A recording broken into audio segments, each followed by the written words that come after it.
Hi, I was born and raised in Hong Kong, and I grew up in a very loving, normal family. I had a very normal childhood, and I'm the eldest of three. I have a younger brother and a younger sister. When I was growing up, my family were very relaxed about drinking alcohol. When I was younger, my grandma used to offer us one finger of her whiskey. And I do recall that when I was younger, I used to try to put my whole fist actually inside the glass. And then when I went to when I was at boarding school, girls would bring back bottles full of vodka and we'd drink it for fun. And I actually hated the taste. I went to a big party school and I joined a sorority. And initially I threw myself into the party scene. I was deemed a cool freshman because I had been drinking from a young age, and so I was experienced, and as a result I was seen as cool for the first time in my life. I was always a very shy child growing up, and even as I was a teenager and at university, I discovered that alcohol made me fun and carefree and exciting. And now I know I suffered from anxiety, but at the time I just thought that it was normal to feel this way, and so I found that drinking kind of took that away from me, and so that's how I got into it.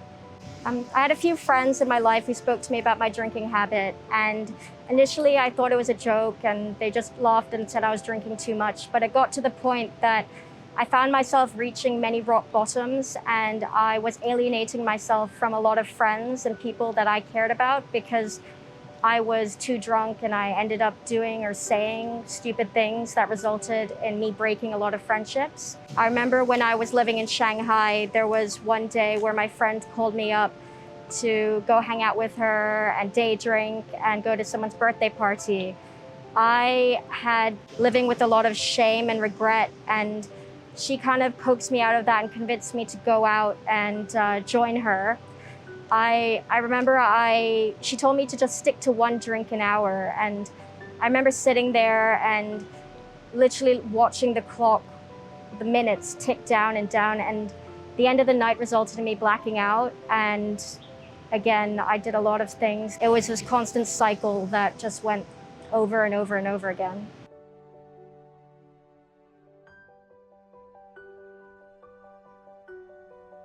I hadn't asked for help in a long time, and I was the type of person that I thought I was fine and just to carry on with it, because I wasn't a daily binge drinker. It was mostly when I went out on the weekends.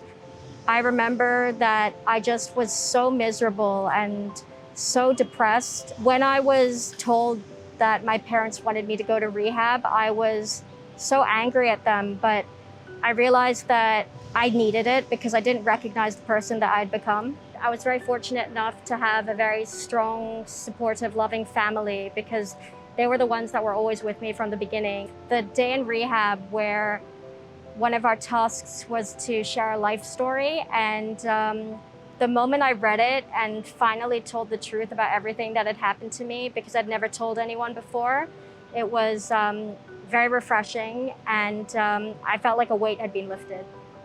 My friends were very supportive, but getting sober made me realize who my true friends were, because they were the ones that actually stuck by my side.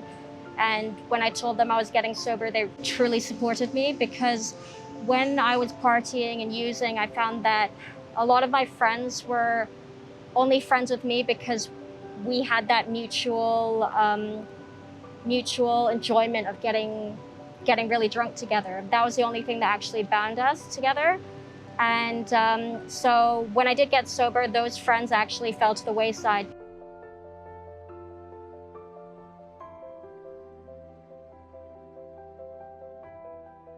I think you have to be very delicate as to how you approach it. Try to relate to them in some way, because when people open up to you, that's what makes you want to open up to them and be vulnerable. I think the advice that I would give to young people nowadays is don't give in to peer pressure. Friends should just respect other friends and just love each other more. The biggest thing is to remember that there's no shame in asking for help, because being vulnerable is actually incredibly brave. There are people that are all going through the same things, and everyone always wants someone to talk to. And even if it's just sending a message like, hey, how are you doing? That can completely change someone's day. So just remember that you're not alone.